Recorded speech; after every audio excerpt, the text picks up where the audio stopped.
Bom dia a todos os ouvintes, prazer imenso conversar com vocês aí da Rádio Cidade. Ótimo. Antes eu quero que o senhor fale sobre o que está acontecendo de importante aí no esporte. Olha, nós tivemos um final de semana com a Chapecoense subindo para a Série A do Campeonato Brasileiro ontem, com uma grande festa na Arena Condá, e ao mesmo tempo aí o oeste do estado e especialmente Chapecó vivendo uma edição importante dos Jogos Abertos, hein, prefeito? Exato, estamos vivendo sucessivamente grandes eventos. Agora é Jogos Abertos que está em andamento, andando tudo dentro da normalidade, o público lotando as praças esportivas, Chapecó se destacando até aqui, liderando os Jogos Abertos junto com Itajaí. Então movimenta, fizemos uma abertura histórica, a abertura dos Jogos Abertos que nós fizemos aqui, algo nunca visto antes, com muita emoção, e coisa prata da casa, sem a necessidade de contratação de empresas, equipes, tudo com prata da casa. E agora, ontem também a grande alegria do retorno da Chapecoense à Série A do Campeonato Brasileiro. Essa é uma ação também do clube, da diretoria, o empenho dos atletas, o apoio do Poder Público Municipal, o nosso governo sempre participando e apoiando com todas as condições de estrutura para que a Chapecoense possa estar agora na Série A. Então estamos vivendo aí um dia maravilhoso, uma semana maravilhosa e um final de ano repleto de conquistas. Bom, João, vamos falar de política, que é um assunto que você domina e domina muitíssimo bem. Esse final de semana fomos mais uma vez impactados por uma ação do Judiciário, do Supremo, relacionado ao ex-presidente Jair Bolsonaro. Eu quero a sua avaliação sobre essa situação de momento no Brasil, essa briga, essa luta constante entre o Poder Judiciário, mais precisamente o Supremo, e a família Bolsonaro, e isso aí impactando nas decisões políticas do Brasil, de Santa Catarina, evidentemente. Qual a tua avaliação sobre isso, João Rodrigues? Bom, primeiro, eu acho uma grande injustiça o que está sendo feito em relação ao ex-presidente Bolsonaro. E olha, eu falo com propriedade por duas razões. Primeiro, eu convivi como deputado federal, então eu tenho uma amizade pessoal com o presidente. Ela não é política, ela não é partidária. Ele me convidou para me filiar ao partido dele, PL, eu sempre agradeci, mas nunca escolhi o PL como destino político. Até porque eu sou sincero contigo, eu não comungo muito com a prática, com a forma, com a maneira que muitas pessoas tratam a política que estão no PL. Mas eu respeito o presidente, mantenho esse respeito. Então, mesmo não tendo apoio político, eu jamais vou me negar de me manifestar naquilo que eu acredito. É uma grande injustiça o que está sendo feito, levar à prisão alguém que não cometeu roubo, não participou de delitos, não cometeu crime, mas isso tudo é fruto de uma política que foi, durante os 4 anos que o presidente Bolsonaro governou, foi um grande momento para o nosso país. A política ela teve alguns problemas no meio do caminho. As palavras falaram mais do que as atitudes.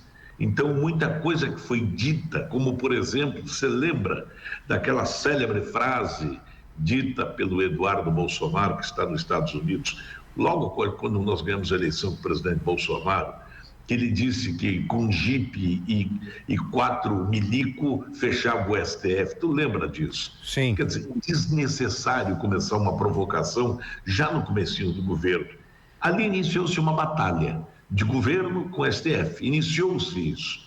Então, errado, não deviam ter feito isso. Nós devíamos ter cuidado do Brasil, dos problemas, das mazelas, e esquecer um pouquinho a política de lado. E foi o contrário.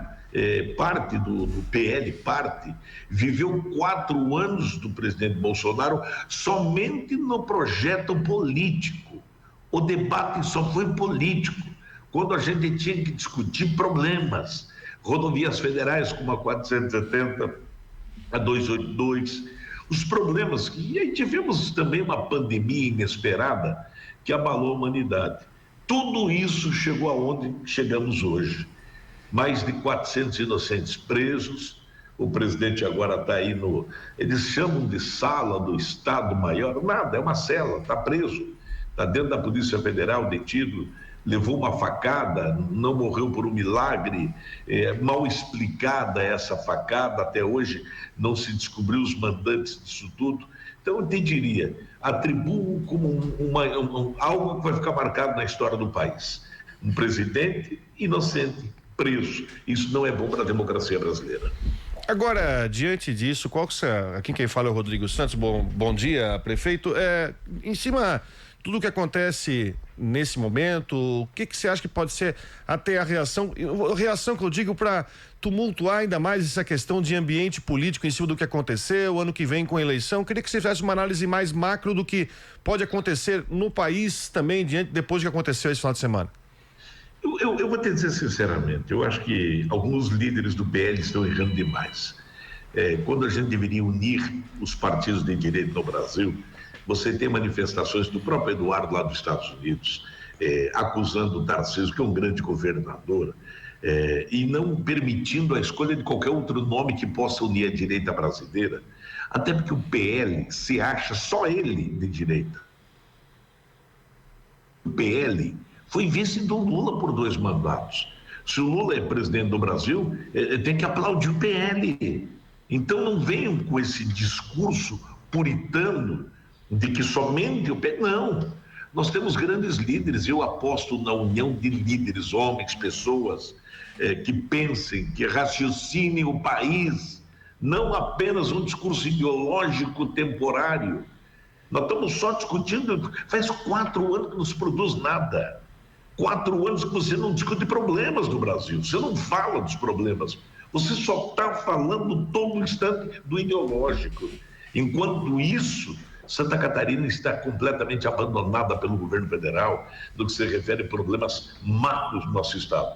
Então, eu acredito de que a união de Tarcísio, Ratinho, partidos que têm um sentimento e um pensamento semelhante. Porque a maneira como está o governo federal, tocando ao seu jeito, porque não tem oposição. Não há, porque a oposição, ela só discute ideológico, ela não discute os problemas. Vamos lá, a reforma tributária vai começar a entrar em vigor ano que vem. Ela vem para achatar ainda mais o trabalhador, as empresas, aumenta a carga tributária, sacrifica os municípios. Então, eu sou da tese, nós temos que começar a discutir problemas. É por essa razão que eu estou me apresentando como o caminho da direita no Estado. Mas a direita é responsável, que pense no Estado como um todo, nas pessoas, nas mazelas de Santa Catarina, nos problemas das rodovias federais, estaduais, duplicar rodovias estaduais em trechos necessários, investir pesado no ensino médio, que é obrigação do Estado, e criar um ensino técnico profissionalizando o 2º grau. Essa é a conta. Então, eu faço sinceramente contigo. Está na hora, o povo cansou, ninguém aguenta mais tudo isso. Vamos andar para frente. O Brasil precisa voltar à normalidade. Nós temos que ter um governo que possa satisfazer o que está feito desses inocentes presos. Mas isso é uma página que tem que ser virada a partir do momento que todos os inocentes forem libertados. Mas fora isso, nós temos outras coisas que precisam ser discutidas. Por isso, eu confio muito na aproximação de Ratinho Júnior, Tarcísio de São Paulo, Zema lá de Minas Gerais, e a união da sociedade que quer um país melhor, um estado equilibrado e melhor para se viver. Bom, prefeito, esse projeto político na macro, esse projeto político nacional da direita, evidentemente que ela vai passar por Santa Catarina. E o que a gente sente aqui em Santa Catarina, esse é um comentário para depois a pergunta. O que a gente sente aqui em Santa Catarina é que também a direita está dividida. A gente vê aí pelas vagas do Senado, já tem consolidado aí a busca pela reeleição do atual governador. E o seu projeto, né? Nesse cenário que se encontra o estado de Santa Catarina e paralelamente parecido com o que está acontecendo no Brasil, de uma direita dividida ainda, né? Uma direita moderada que quer espaço, uma direita radical que fala só em ideologia o tema é esse único, não se fala em Brasil, não se fala em desenvolvimento, não se fala em alternativa. E dentro disso, onde é que está o projeto político de João Rodrigues, que é uma figura muito importante aqui em Santa Catarina, afinal é prefeito de uma das maiores cidades do estado. Qual é o seu projeto, afinal?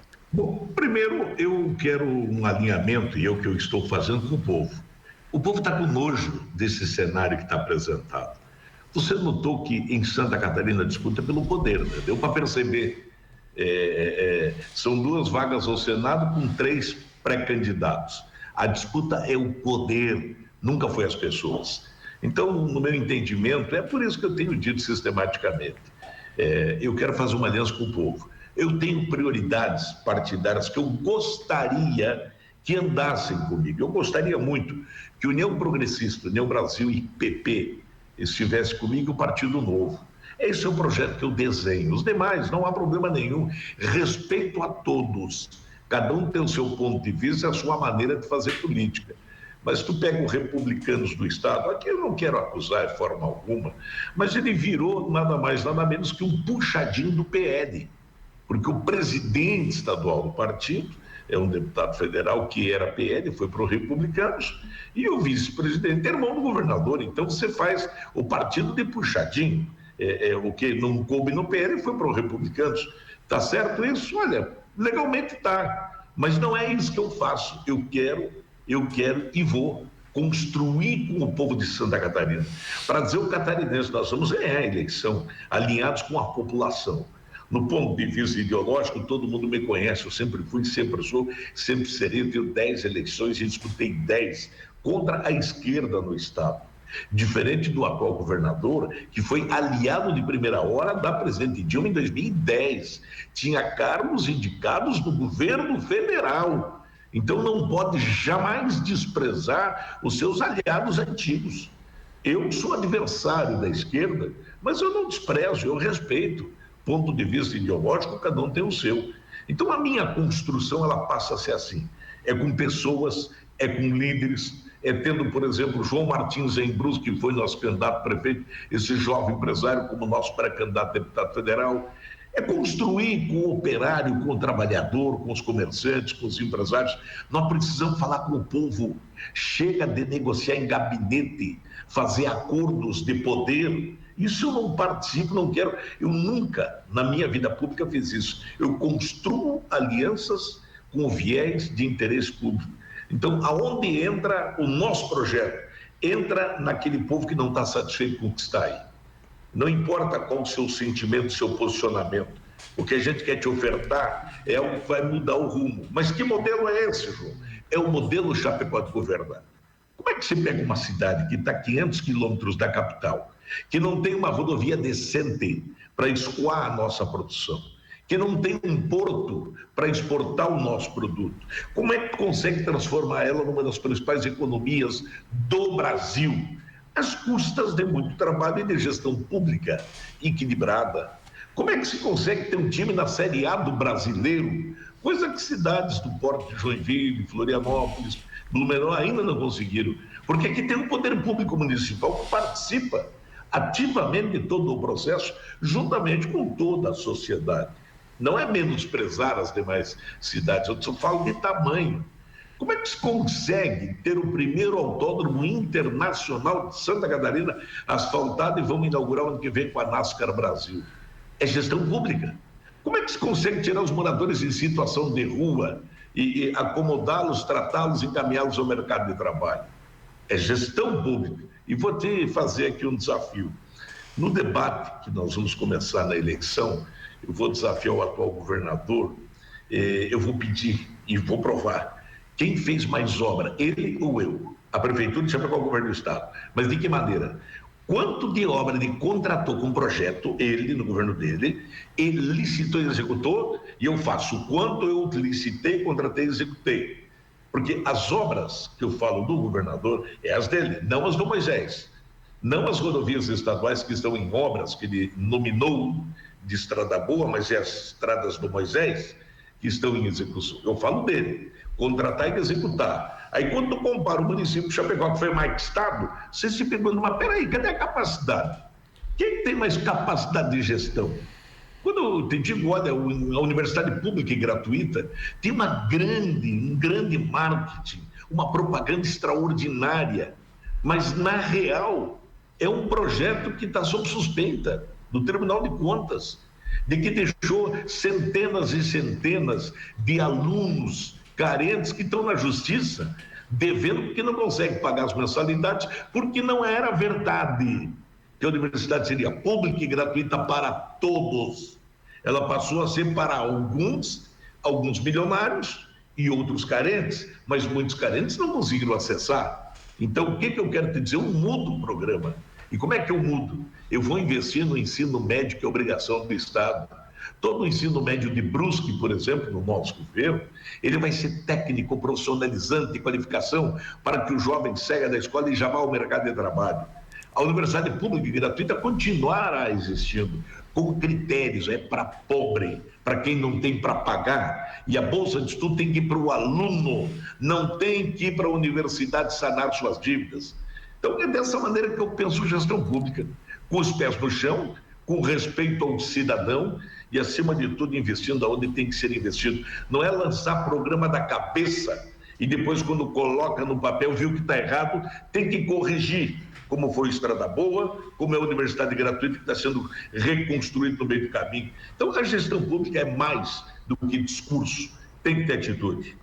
Ô, João, eu sei que o teu tempo aí é adversário seu, porque você tem compromisso, mas eu não poderia encerrar essa entrevista sem fazer uma pergunta do campo político, mais um aí. Embora seja legítimo, porque a lei permite isso, qual a tua avaliação sobre essa chegada de Carlos Bolsonaro para ser candidato já definido ao Senado pelo PL e por Santa Catarina? Qual a sua avaliação sobre isso? Bom, eu quero até chamar a sua atenção e de todo o público ouvinte. O Carlos Bolsonaro, vereador do Rio de Janeiro, ele pode escolher qualquer estado do Brasil para ser candidato a senador, até porque a legislação permite isso. Agora, o catarinense aceitar isso, aí é outro departamento.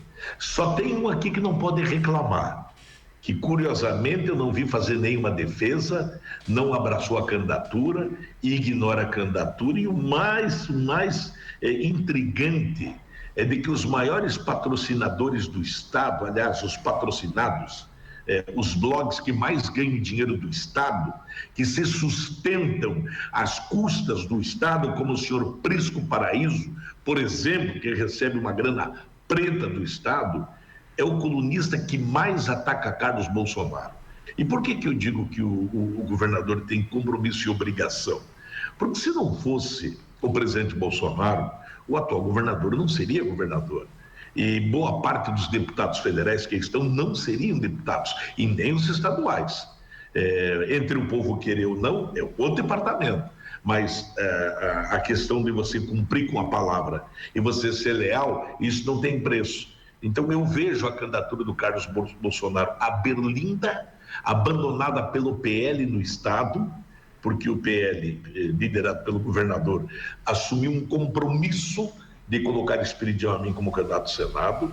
Ao mesmo tempo, ele assumiu um compromisso com a Caroline Detoni dela ser candidata a senadora, e agora tem o Carlos Bolsonaro para 2 vagas. Então o Carlos é atacado diariamente por parte da mídia, que está fazendo seus posicionamentos. O Prisco Paraíso é pau mandado, na verdade. Os demais veículos fazem leituras. Então, eu atribuo a maneira como esse rapaz está sendo tratado pelos seus aliados de forma muito cruel. Mas, do meu ponto de vista, na minha coligação, nós vamos ter os nossos candidatos, que são aqui do Estado, que conhecem o Estado, conhecem os problemas, conhecem a realidade de cada catarinense.